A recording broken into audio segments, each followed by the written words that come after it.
Hello and welcome to a new episode of The Bike Show, where this week I get to tell you about some of the cool new bikes I saw at the EICMA Expo in Milan, and we'll also take a look at the latest developments with Fired Up and examine some boots with Bikers Warehouse. To Milan first though, and after being cancelled last year because of obvious reasons, the EICMA organisers decided to go ahead this year, and I for one am very glad that they did. Was it as big and bustling and vibey as ever? No, it wasn't. Some big players in the industry decided to stay away, notably the likes of BMW, KTM, Ducati, and thinking about it now, I didn't see anything from Harley Davidson either. These companies were obviously still wary about the COVID situation, some citing a lack of time to put on a proper show. Others were concerned that it might get cancelled again at the last minute, meaning a lot of possible wasted resources.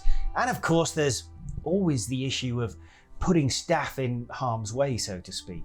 But a lot of manufacturers did make the effort and took the risk to be present. Notably, the big four Japanese brands were all there, and Triumph, Aprilia and other marques from the Piaggio group, including Moto Guzzi, who had the big reveal of their latest model. Most stands weren't quite as big as you might expect in non-COVID years, and overall there were only 5 halls in the exhibition, where in the past there've been at least 8 or 9, I think. And on the press day that I attended, it was noticeably less busy than it has been in the past. However, it had to start again somewhere, and I'm impressed that the organisers were brave enough to make it happen this year, and I duly noted that they got a lot of support from the local Italian industry, most of whom were there in full force. Hopefully, this shows that with precautions like ensuring everyone there is jabbed and wearing masks, it has proved that with the right precautions we can start to put this damn virus aside and begin a return to some kind of normality, or at least whatever the new normal might end up being. So that's what it was like. Let's get into the new stuff, and I think given the South African love, or actually given the world's love of adventure bikes, let's start there. New Italian adventure bikes are the big news, some of them with some serious Chinese help. By the way, the Chinese brands were there in force, certainly not put off by the risks. Anyway, let's begin with something called the Lucky Explorer project and the announcement of 2 new adventure bikes, probably for the back end of 2022, from MV Augusta. Possibly. MV has been under new and dynamic Russian ownership for about 3 years now, and there's been some great new or really heavily updated models, and now we have the possibility of a couple of all new adventure bikes. When I say possibly, I'm absolutely certain that the bikes will appear, but it's just that they may not necessarily arrive with MV Agusta badging. There happens to be the small matter of the very famous brand Cagiva to consider. The stand was festooned with Cagiva Elephant Dakar race bikes of the past, wearing the Lucky Strike sponsor colours they used to race with, so it's not inconceivable that the brand may be reborn with these new adventure bikes. 2 models were announced, the 9.5 and the 5.5. The larger bike probably being the more important, not just because of its size, but because it represents a new engine development that will inevitably find itself spread across many of MV's models in the near future.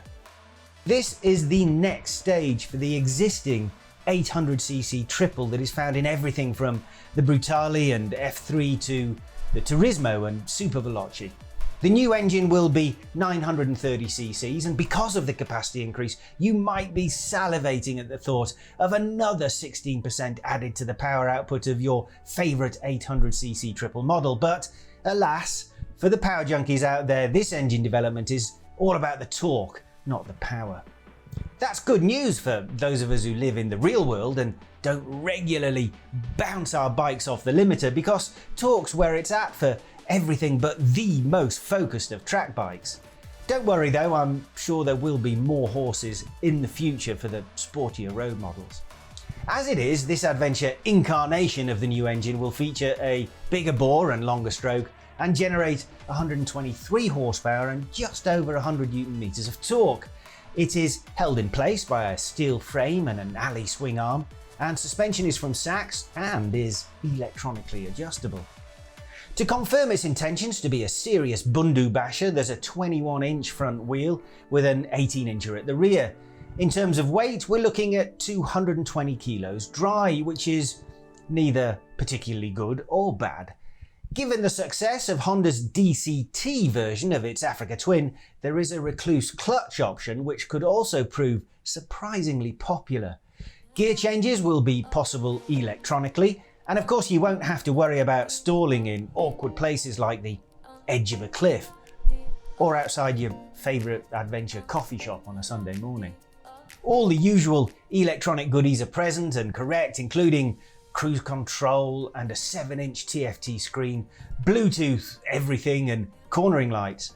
It won't be cheap, but it will wear one of two exotic Italian badges, MV Augusta or Cagiva. Actually, I think it might be MV Augusta, and I think the smaller 5.5 concept that was shown might eventually be part of the Cagiva range. This is obviously just a complete guess, but I have heard rumours in the past about the Cagiva brand being revived to help sell a range of smaller capacity bikes without cheapening the very high-end MV Augusta name. And the 5.5 is basically a rebadged Chinese bike when all is said and done, and is the first sign of the new collaboration between MV and Chinese manufacturer QJ Motors. It looks good. It looks very good in fact, and features a parallel twin engine that will produce 47 horsepower, making it A2 license friendly in Europe. It would be new to us in South Africa, but in many ways it is a little bit of more of the same for some of the European countries, but especially Italy, where to a large extent something incredibly similar has been available for some time and was in fact the best-selling big bike there over the past year. I'm talking of the Benelli TRK 502, so you can see why MV, or a reborn Cagiva, would want a slice of what is a very lucrative pie in its home market. Before you ask, yes, the Benelli brand was acquired by QJ Motors some time ago and has made selling its bikes across much of Europe an easier task than were they named QJ Motors. MV Augusta's deal with QJ gives them access to the Chinese behemoth's small capacity engines, while QJ gets to use the 1000cc 4-cylinder engine found in the top Brutale models. Yeah, watch this space for the first really powerful Chinese sport bikes that might end up being Benelli's, I suppose. Anyway, let's stay with this increasingly convoluted spider's web of partnerships and take a closer look at Benelli, who also revealed a big new adventure model at EICMA that is also very closely related to QJ's offering under its own name, the SRT750. The Benelli has been extensively previewed and leaked over the past several months, including by us, but the TRK 800's official unveiling happened at EICMA, and a very good looking model it is too. Given the huge success of the TRK 502 that I mentioned earlier, Benelli will be hoping that similar sales success awaits the 800, but a lot of that will be down to whether it has a similar pricing advantage over its rivals, and there will be no indication of that until the bike eventually arrives at the back end of next year. I know there's still almost a whole year before we'll see this bike in dealers, which is a bit disappointing. The bike will be made in China, but it looks very European with its beak and funky headlights. There's a 754cc parallel twin that is common to the Benelli and the QJ Motors model, and it's the same engine that is in the Benelli Leoncino 800, which will feature more in a later news update. Numbers are pretty much as you'd expect, with 76 horsepower and 66 Newton meters, and that makes it competitive with models like Yamaha's Tenere 700 and Aprilia's Touareg 660. There's a tubular steel chassis and aluminium swing arm, also shared between the models, though suspension and brake technology is Italian on the Benelli and fine-tuned in Italy. Adventure riders will be happy to learn it wears a 21-inch front wheel for proper off-road credibility.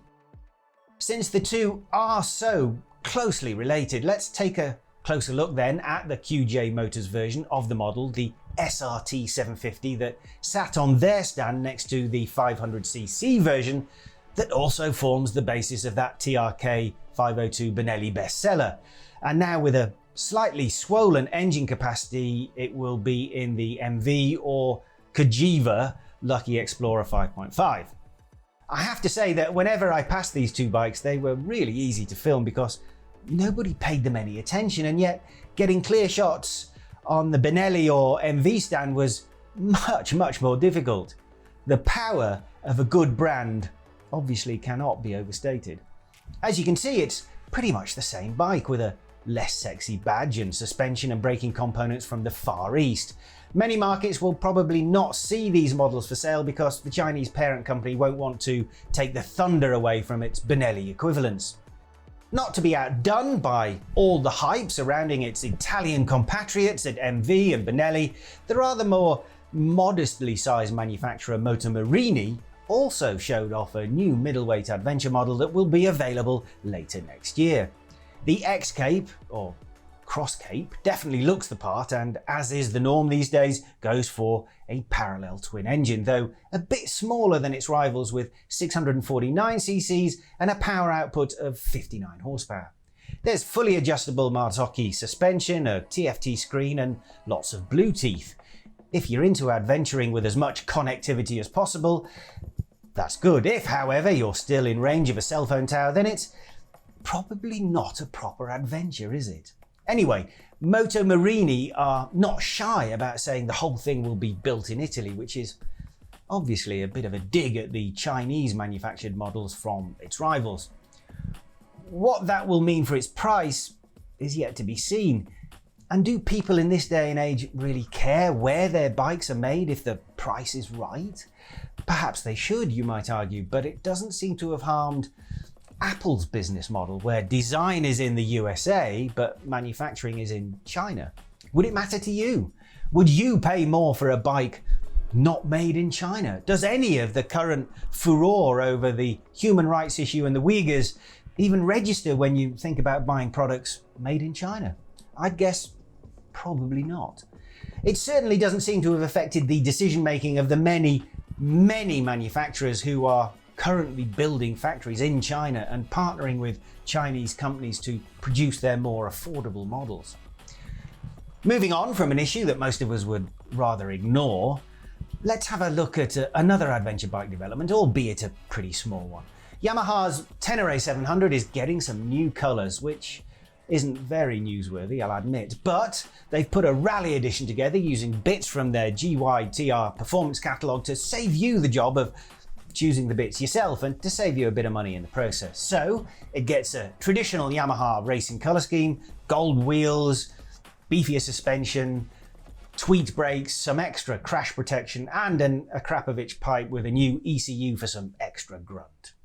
Okay, enough of the adventure bikes. Time now for an ad break. Back in a moment.